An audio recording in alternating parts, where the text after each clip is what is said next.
Halo teman-teman, salam sejahtera buat kita semua.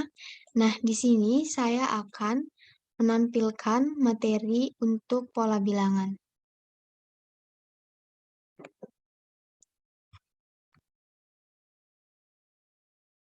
di mana ini merupakan tugas dari media pembelajaran matematika dengan dosen pengampu yaitu Pak Khairuddin SSI MPD.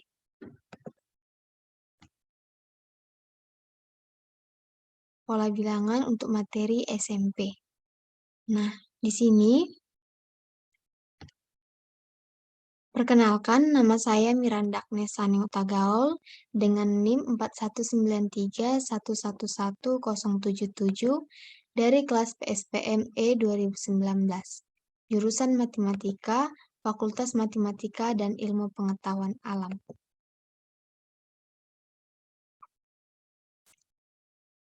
Di sini, topik pembahasan yang akan kita bahas yaitu yang pertama, mengenal pola bilangan. Yang kedua, ragam pola bilangan. Yang ketiga, menemukan segitiga Pascal. Yang keempat, keistimewaan segitiga Pascal. Dan yang terakhir yaitu jumlah bilangan pada baris segitiga Pascal. Dan satu contoh soal nanti ya teman-teman. Nah, kita masuk yang pertama. Mengenal pola bilangan. Susunan benda atau objek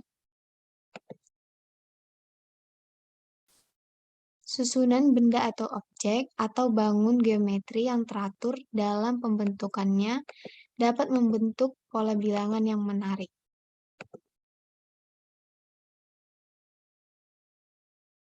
Dapat membentuk pola-pola bilangan yang menarik.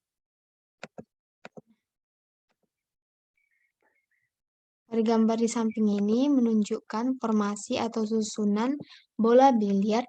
Pada susunan bola tersebut berturut-turut terdapat satu bola, dua bola, tiga bola, dan 4 bola. Sehingga terbentuk susunan bilangan 1, 2, dan 3 yang dimana merupakan pola bilangan asli. Nah, pola bilangan merupakan susunan atau rangkaian objek yang dibentuk dengan aturan tertentu. Dengan demikian, bilangan-bilangan berikutnya pada suatu pola bilangan dapat kita tentukan jika aturan pembentukannya diketahui. Bilangan-bilangan yang terdapat pada sebuah pola bilangan disebut suku, misalnya pada pola bilangan 1, 3, 7, 15 terdapat suku-suku berikut, yaitu yang pertama disebut suku pertama, suku kedua yaitu 3, 7 disebut sebagai suku ketiga, dan 15 disebut sebagai suku keempat.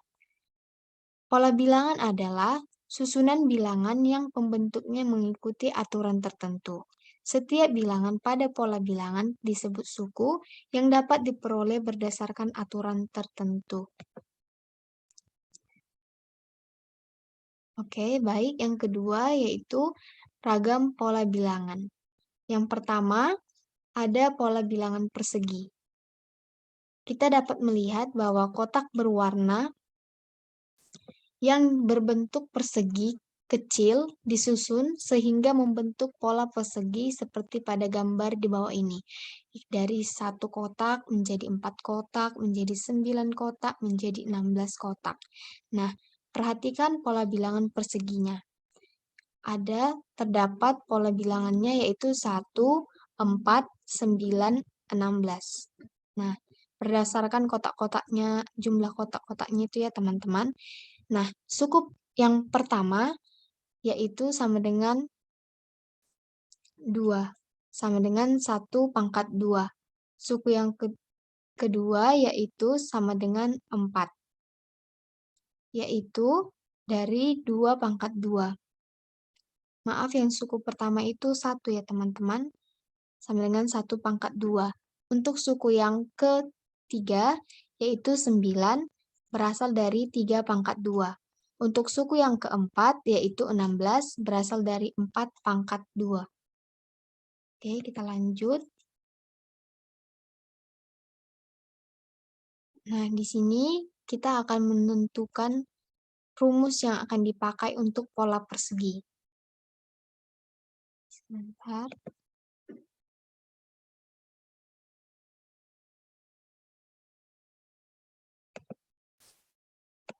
Pada gambar di atas, banyak persegi kecil yang diarsir dan tidak diarsir pada setiap suku atau susunan. Dapat dinyatakan dalam bentuk berikut. Untuk suku yang pertama yaitu 1 kartu. Suku kedua yaitu 1 ditambah 3 sama dengan 4 kartu. Kita jumlahkan yang diarsir dan yang tidak diarsir. Di sini yang diarsir yang saya maksud yaitu yang berwarna biru, sedangkan yang berwarna lebih cerah mendekati putih itu warna yang tidak diarsir. Nah, untuk suku yang ketiga yaitu 1 ditambah 3 ditambah 5. 1 ditambah 3, 3 kotak yang tidak diarsir, dan ditambah 5 kotak yang diarsir. Nah, untuk suku yang keempat, 1 ditambah 3 ditambah 5 ditambah dengan 7, sama dengan 16 kartu.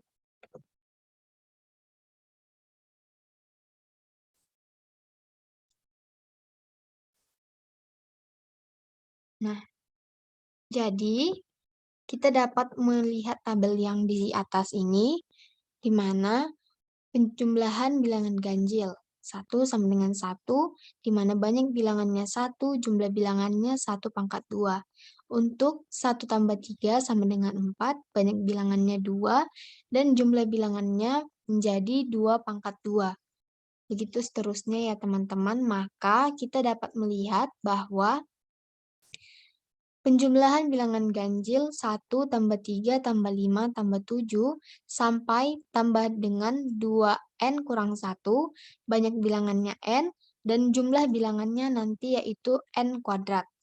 Nah, berdasarkan uraian di atas dapat disimpulkan bahwa yang pertama, rumus suku atau pola ke n pada pola bilangan persegi ialah Pn atau pola n sama dengan n kali n sama dengan n kuadrat. Nah, yang kedua, 1 tambah 3 tambah 5 tambah 7 tambah 9 sampai tambah 2n kurang 1 sama dengan n kali n sama dengan n kuadrat, di mana n bilangannya atau sukunya.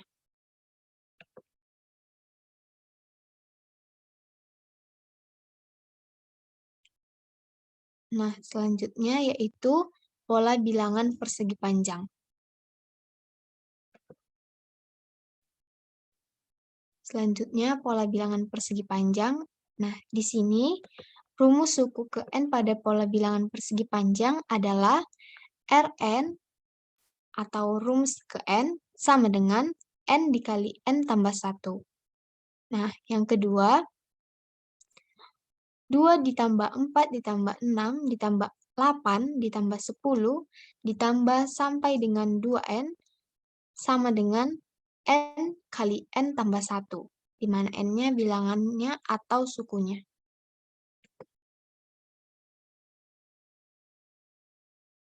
Baiklah, yang ketiga yaitu pola bilangan segitiga. Pada pola bilangan segitiga, suku-sukunya sering dinyatakan dengan Tn. Untuk menentukan rumus pola atau suku ke n, perhatikan ilustrasi tersebut. Nah, di sini kita dapat melihat susunan dari pola tersebut yang berbentuk segitiga. Nah, yang ini merupakan pola pertama, dan yang ini yang berwarna orange merupakan pola kedua. Nah, apabila digabungkan pola pertama dan pola kedua,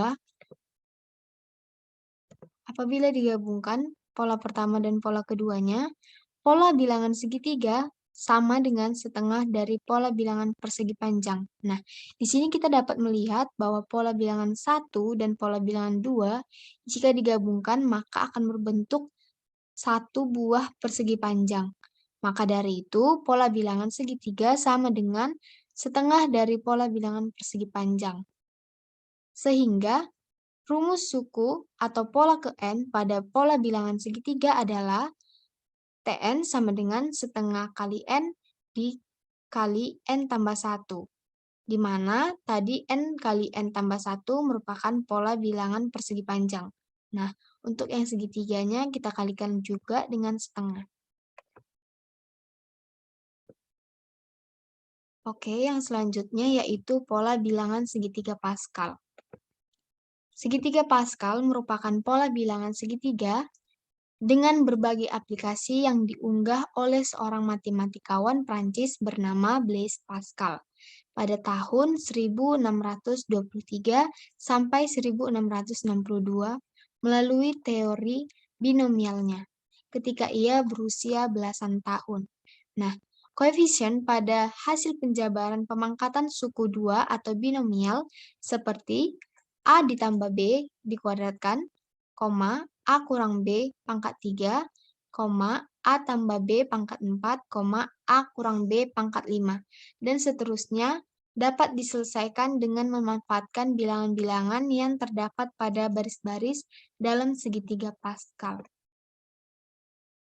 Nah, ini merupakan gambar dari Pascal ya. Selanjutnya yaitu menemukan segitiga Pascal, di mana kita ketahui urutan segitiga Pascal dimulai dengan angka 1. Kemudian kita tambahkan angka satunya 2 di bawahnya, dan dijumlahkan. Ditambahkan lagi 1, dijumlahkan lagi yang di atasnya, ditambahkan lagi 1, dijumlahkan yang ini, yang dijumlahkan lagi yang ini. Nah, maka urutannya akan jadi seperti ini. Nah, yang keempat yaitu keistimewaan segitiga Pascal. Pada pola segitiga Pascal, terdapat pola-pola bilangan seperti berikut. Yang pertama yaitu pola bilangan asli, yaitu 1, 2, 3, 4, 5. Lalu yang kedua yaitu pola bilangan segitiga, yaitu 1, 3, 6, 10. Yang ini bilangan asli, bilangan 1, yang ini bilangan asli, terus yang di bawahnya bilangan segitiga. Nah, sebentar. Yang kedua, bilangan pada setiap baris merupakan koefisien hasil penjabaran dari pemangkatan suku 2 atau A tambah B pangkat N. Yang ketiga yaitu jumlah bilangan pada setiap baris menunjukkan banyak himpunan bagian dari suatu himpunan.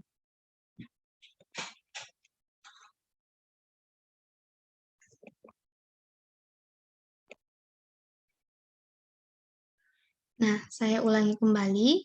Yang kedua yaitu bilangan-bilangan pada setiap baris merupakan koefisien hasil penjabaran dari pemangkatan suku 2 atau A tambah B pangkat N. Nah, yang ketiga, jumlah bilangan pada setiap baris menunjukkan banyak himpunan bagian dari suatu himpunan. Oke. Selanjutnya, yang terakhir yaitu ada jumlah bilangan pada baris segitiga Pascal. Jumlah bilangan pada setiap baris dapat dinyatakan dalam bentuk bilangan berpangkat dengan bilangan pokoknya yaitu 2, sehingga dapat disimpulkan bahwa pada segitiga Pascal, jumlah bilangan pada baris ke N adalah 2 pangkat N kurang 1. Nah, di sini saya buat contoh soal. Terdapat contoh soal, yaitu, sebentar. Nah, contoh soal yang saya buat yaitu yang pertama, hanya satu, yaitu U8 ditambah U10 dari barisan 1, 3, 6, 10 adalah yang ditanya suku ke-8 dan suku ke-10 dari pola barisan ini.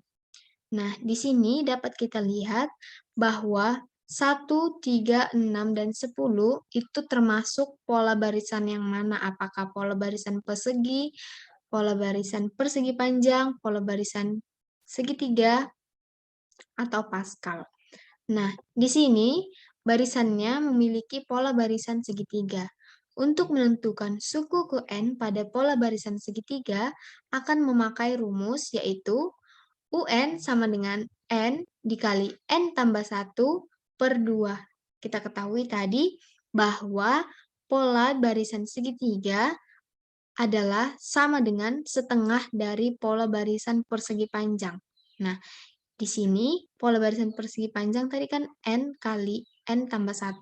Kalau misalnya segitiganya dikalikan lagi dengan setengah. Maka kita akan mencari untuk suku ke-8 dan suku ke-10 dari pola barisan segitiganya. Kita ganti N-nya sesuai dengan yang akan kita cari. Misalnya di sini kita akan mencari U8. Nah, maka N-nya kita ganti dengan 8. 8 dikali 8 tambah 1 per 2. Di mana 8 kali 9, 8 tambah 1 kan 9. 8 kali 9 sama dengan 72. Kemudian kita bagi 2, maka menjadi 36. Untuk suku yang ke-10-nya, kita ganti N-nya menjadi 10, maka menjadi N tambah 1 atau 10 tambah 1 per 2. 10 dikali 10 tambah 1 per 2. 10 dikali 11 per 2 sama dengan 10 kali 11, 110 dibagi 2, maka hasilnya sama dengan 55. Oke. Baiklah. Baiklah, sekian dulu pemaparan saya tentang pola bilangan. Lebih dan kurangnya saya mohon maaf dan saya ucapkan terima kasih.